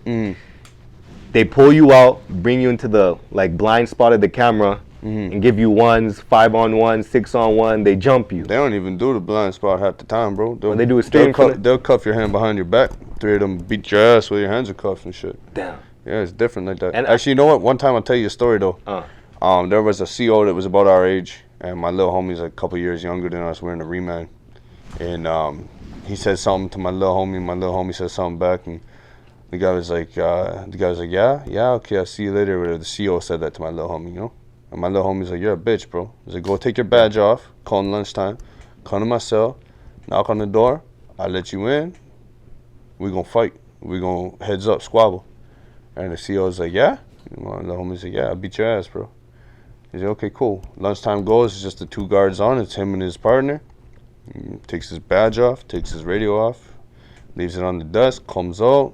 I see him doing around, he gets to my dog's room. Yeah. Knocks on the door, looks at his boy cracks the door.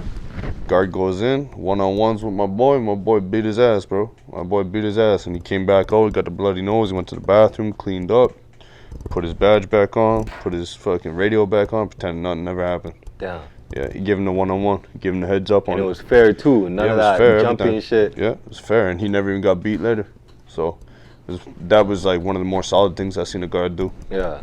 So he gave him the heads up. So is what it is, right? Damn. Yeah. I had I had a homie that was locked up, I think like 2 years ago. He got sent out to Bowdoin. That's how I even know about Bowdoin.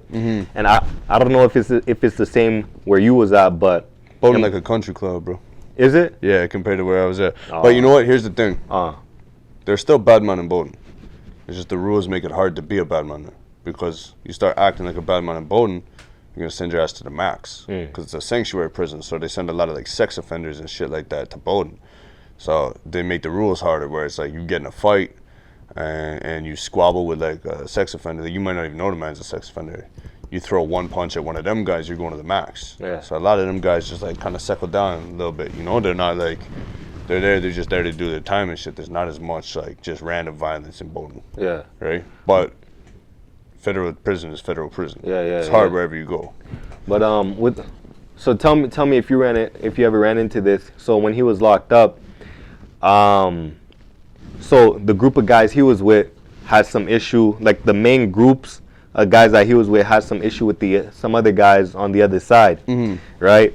And he wasn't allowed to do business with anybody on that side. So when lunchtime came around, they came in the lunchroom, and I almost said his name, but my homie and this white dude were together. They didn't do business, they didn't do it, they just conversated. And my homie and his group, one nigga found out about what was going on, reported it back to someone, and then when it was about 30 some minutes go by, they come back, they conversated like, yo, we heard you talk to the other side. He's like, yeah, it was nothing serious. He just we heard you talk to the other side, yes or no? Said, yeah. Okay, we have to give you some minute shit. And they bring him to a room somewhere in the corner. They jumped his ass for a minute just to show him like, yo, we got issues with the other side. We were serious about what we said. We got issues with the other side. We meant it. We don't hate you or nothing, but we're trying to show you we don't deal with the other side. We So is told that you to type do of shit? something, so do it. Yeah, it's just politics, bro. Just jail politics. It's easy to get caught up in it, especially when like if you're not standing on your own, which is like it's hard. Like it's hard to go in there and stand on your own. Like you always end up with somebody like you got a few friends, you get pulled into shit, you get like da-da-da-da. Before you know it, you're a little bit deeper into politics than you'd like to be, but now you can't pull out of them. Yeah. You know what I'm saying? Yeah. So, playing politics in jail is dangerous. Very, very dangerous game, bro. And people in there, it's like high school. Like, that's how I compare it to, because it's like, you know, like, you might be like dissing on me a little bit, but like, we're just joking. We're friends, you know?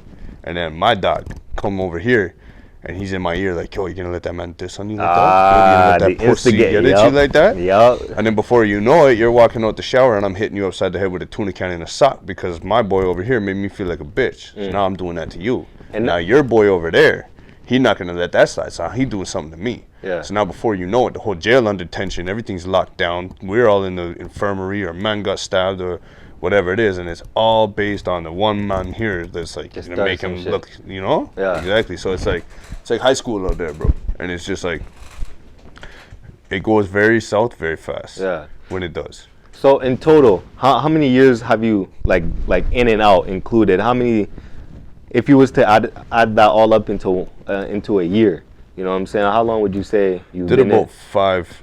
5. Did about 5. 5. So how do you survive jail? Like the politics, how quick did you learn the politics, and how did you manage to get yourself out if you did? Man, there's always gonna be politics. You can't like remove yourself completely, you know? But just mind your fucking business, bro. Don't talk about shit that's not your business. Don't insert yourself into business that's not your business.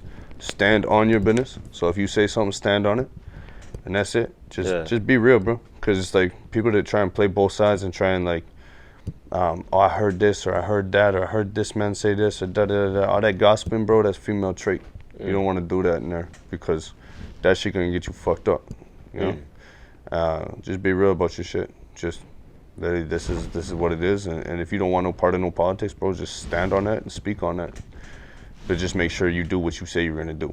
Don't say you don't want part of no politics and then start playing politics behind the scenes because that's gonna get you hurt. Because now you're in. Yeah, now you in. I see here, so it's from 2013 and 2015, there was a whole investigation going on, you and your group. Like, it said y'all had a $1 million drug bust, or they had $1 million drug bust on you. Yeah, you know they added up like everything that they took in that one sweep. Yeah. All the cars, all the money, all the everything. Sheesh. But you know, they inflate that shit too, bro. They inflate that shit. Like, it sounds cool for like the headline, like $1 million drug bust, and you know, Smoke was involved in $1 million drug bust. But at the end of the day, bro, it's like, you know, they're gonna say like $400,000 worth of cocaine is worth $1 million. You know what I mean? Like, it's not really like relevant because they're like using street prices and shit. So that's why when you see like cops are like, oh, $20 million worth of fentanyl busted in Toronto, it's like, bro, like, yeah, it was probably $5 million worth of fenty that got knocked, right? It was a big bust still, but they're using street prices as compared to wholesale prices. So whereas like they're breaking it down by the gram, by the point. Like, bro, we're not. My nigga, the rap sheet keeps going, bro. You know what I'm saying? Don't try. I'm almost done though. So I'm gonna just list what I got right here. Cocaine, ecstasy, loud seized April 29, 2015. $1 million drug bust June 9th, 2015. You know what I'm saying? Pled guilty in a massive 2015 drug bust. 375K drug bust E-Town linked to Okanagan. You know what I'm saying? Home search, house sweep. The list just goes on. And obviously this is just the shit that they had on the few sites. Bro, again, this is coming from someone with an ignorant mindset because I don't know too much. But when I see shit like this, I'm like, how you not serving life? You know what I'm saying? Because I just hear shit like this and I just assume a nigga would be serving life, double life, under the jail type shit. Yeah. You know, so how does the sentencing work for all that? Man, to be honest, bro, it's like Alberta's a lot stricter on trafficking than pretty much anywhere else in the world. Or not in the world, in the country. But like, we're like Texas. You know what I'm saying? So 7.5 that I got was actually supposed to be 15.5. My lawyer globalized it, got it down to 7.5. I just paid a lot of money. I paid $100K for 7.5 years. So yeah, you would be right in thinking that I should have probably done a lot more time for what they actually had on me.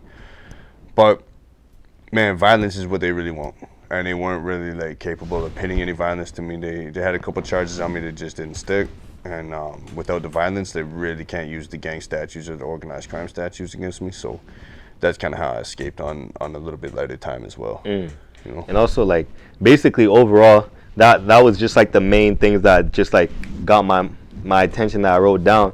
But like 2015 was like a hot year for you. You know what I'm saying? Just in and out. And it's not even like you was in and out, in and out. You was in and out, but like for two big crazy shit. So when you came out the first time, what made you go back again? Bro, I just took a big loss. I was trying to get back. Because the thing that they don't understand, like, what that doesn't paint a picture of is, like, I had just taken a 200K loss before I took that loss. So I took a 200K loss, came back down to the city, took this loss, got out, had to get that back. The plug doesn't want to hear that shit. Doesn't care. He wants his money back. So now I got to double back down. I got to try and get it back. And then, you know, so I'm taking losses outside of these losses that the newspapers don't know about, police don't know about. You know what I'm saying? So, man, it was a stressful time. And I feel like plugs don't play around, like especially when it comes to their bread, because, bro, if you short a plug, God knows what he's gonna do to you. Depends on the relationship you have with him and the circumstances in which it happened. But at the end of the day, it's, you know, you owe some money, pay some money. You know, so it is what it is. It's part of doing business. Right. But I lost about, I think in total between everything in the last 60 days of my freedom, I lost about $720,000 total, and that was pretty much everything that I had worked for up until that point. So I went to jail for 5 years, flat broke, and came home, decided I didn't want to do it no more. But my bills were paid, so I went away straight, came home straight. Yo, what does a milli look like in real life? You know what I'm saying? Like, depends on the bills, bro. Sometimes you get the guys with $1 million and half of it's $5 bills and shit doesn't even fit in the room. Cause yo, I'm keep all the hundreds, bro. I'm looking at this shit. I'm like, bro, these niggas probably seeing all this bread like on the floor, face to face, like, you know what I'm saying? Real deal, Holyfield type shit. I tell you one thing. The first time I ever counted $500,000, I counted $500,000. How long does it take? My money counter broke. And I had my little homie with me, and he's like, he was a good kid, but fuck was he stupid, bro. Like, for real. I'd tell that to his face, bro, for real. But, so we would be like counting, and I'd get to like 50K. I'd be like, okay, there's 50 in this pile. And then as I go to grab more money, he'd like throw a stack in there. I'd be like, how much was that? And he'd be like, I don't know. I think like 7. I'm like, bro, what the fuck do you mean you think like 7? Now I got to count the whole thing. And my money counter just broke that night, and I had to have it ready for the morning. It took me fucking like 6 hours to count that money. It should have taken me like an hour. If I had him counting properly and me counting properly, we should have been good. But it took me like 6 hours to count $500,000 cash. Rappers be talking about like, yo, I count through the bread till my thumb gets sore. Like, was it like that for you? Your thumb would get sore? It wasn't even the thumb. It was like, I'm just like sick of like doing this now. Like, you ever got sick of counting money? Most people tell you they never get sick of counting money. Trust me, you can get sick of counting money. Trust me. I mean, shit. I haven't had enough to get sick and tired of counting, not yet. When you do, man, hit me back, because I promise you, it'll be a good feeling, but fuck, it's annoying, bro. So when did you know it was all over? Like, yo, I'm done with this shit. I need to move on. It's not the way no more. So I was sitting in the feds, and I was doing 7.5, and gang unit showed up, and they charged me with a cold case, shooting and a kidnapping from 2010. And they were asking 15 years on that for the plea out. And they were gonna ask more for it in court, and I sat in the cell and I fought out a shooting and a home invasion and a kidnapping from 2010 while I was sitting in the feds. And when I went back to the remand for my first court date, I found out 3 of my friends were dead.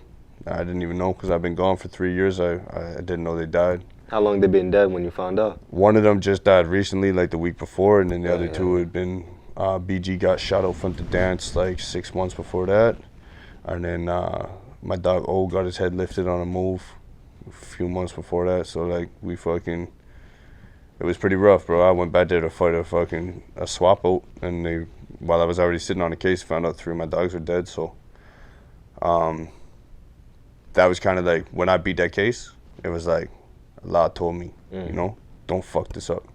You're getting one more chance. Don't fuck this up. So that's when I was just like, okay, cool, thank you, you know. And You know, there's lots of opportunities I've had to maybe disrespect their memories or disrespect the gift that I was given, and I haven't taken it. And I don't really feel like I need to. I'm confident in myself. I know that I can turn nothing into something. I have my whole life, so I'm going to just focus my energy in a positive direction and make the most of my second chance. Damn. Oh, shit. Bro, I don't know, this whole thing is crazy. You know what I'm saying? It's like, again, when I was told I'm not gonna say, but when I was told the Govey, and I searched it up, yo, at first it was showing something crazy, and then I put E-Town. That's when it all came up. I'm like, yo, no fucking way. You know, like, it's one thing to hear a nigga talk about it, but it's another thing to hear a nigga talk about it and then see shit to back it up, back up every last word. I'm like, yo, this nigga's really been through it all. You know what I'm saying? So to someone that's in the game, what advice would you give? You know what I'm saying? From everything that you've been through. Stop playing the trenches. Even if you're getting trench money, don't play the trenches, bro. It's not a cash world no more.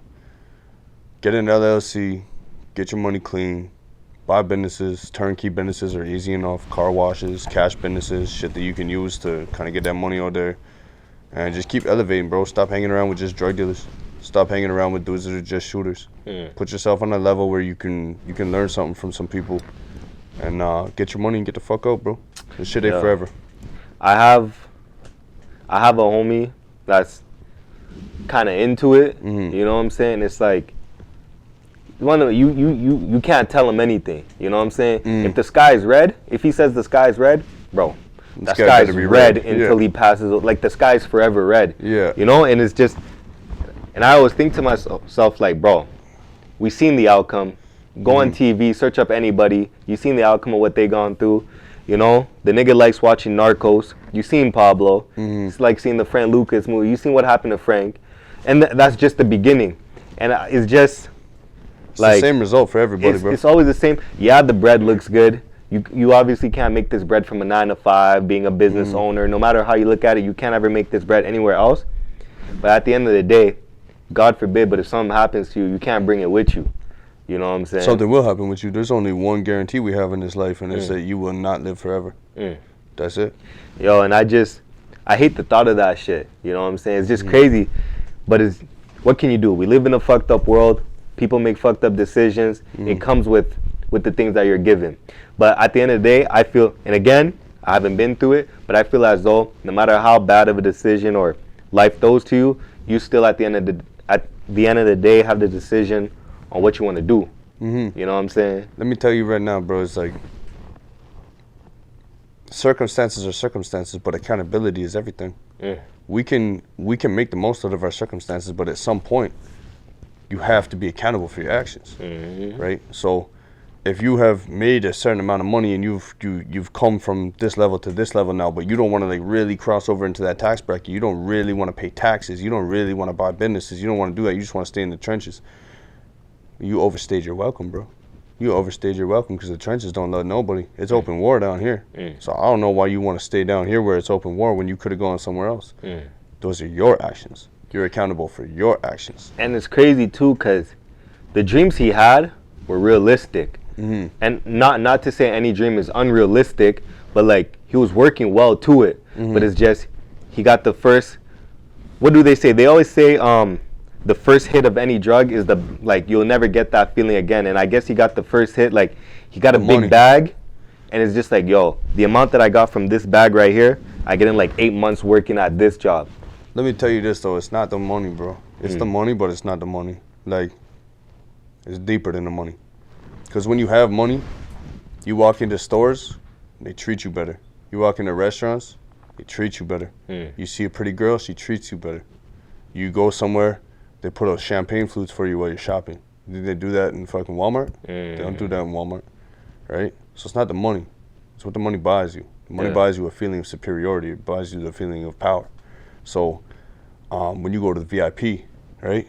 All the pretty girls, they want to come to the VIP. They don't want to come to the VIP when you're drinking on a Corona. They want the bottles there. They want to see you spraying champagne. They want to see you can't do that without money. But it's not really the money. It's the feeling that the money provides when you are capable of showing that you have power above other people. And the power is what's intoxicating. It's not the money. Sheesh. Yo, all I know is, for me at least, I mean, I wouldn't say I've seen what it does to people, because the people that I know that I got into it when I was in high school, I don't really know what happened to them. I'm not really tapped in with them no more, you know? But just the shit that I hear, the shit that I see, it's just, you need a different mindset, different heart, different everything, because it's like, we all know at the end of the day what the outcome really is. It's just for some reason we turn a blind eye to it. Bro, you ever heard the saying, hard head make a soft ass? So it's like, if you got a hard head and you're not willing to like evolve and continue to like elevate and grow, that hard head gonna get you a soft ass. And that soft ass is gonna come in the form of a bullet, a jail sentence, dead friends, all sorts of shit. So it's just like, the more hard headed you are, the harder your life gonna be at the end of the day. So it's the guys that you see that they can kind of manipulate the surroundings, and they understand how to make money work for them, and they know that this isn't the end game. The trenches aren't the end game. Nobody wants to gangbang forever. Those guys are the guys that get millions at the end of the day. The guys that think that like it lives and dies on the corners and in the traps, those guys are the guys that go to jail and get killed. So you got to be able to try to avoid that soft ass part of it. Well, that's all I got to ask you. You know what I'm saying? Before I wrap this all up, is there anything you want to ask me? That's it, bro. I appreciate you giving me this platform. Come on now, having of course. That, you know? Of course. Got you, my dad. Guy, you of know? course. You know, I want to thank you for coming on. I've only said this twice, or now this is going to be my second time. This is my favorite episode. The first one was with Yona. Yeah. The very first time I had him on, it's like real one. Like, I wasn't expecting him to get as deep, because we spoke about music, the power of music, and being behind the guy that's behind the artist. And it's just, he gave me a whole different outlook on how everything is. And now you're giving me a whole different outlook, and I'm actually talking to someone who is outside. You know? And what I noticed about the older heads, because are you and Jonas around the same age? I'm pretty sure I think Jonas a little bit younger than me. Probably a little bit younger. Yeah. But for sure y'all are older than me. You know, I'm 23. And the thing that I really like about the older heads, especially the older heads from E-Town, is like, the game that y'all spit is not just, okay, I want to sound cool, what should I say? It's like, okay, this is what I really been through, this is what I seen, what I felt, what I smelled, what I ate, everything. You're giving me the full 110 experience verbally. You know, best way verbally you possibly can. And that's where the crazy amount of respect comes in. Because again, like, bro, I said this 100 times. It's one thing to talk to a nigga that you think actually did whatever he's talking about, but it's another thing to actually talk to a nigga that really did it and that has something to back it up to show that he did it. It's just, yo, shit is different when you're talking to someone that just been through it. You know what I'm saying? It's just crazy. It's a nice experience. That's it, man. You know, check my appraisal papers. I got them for the watch and for my life, huh? Come on now.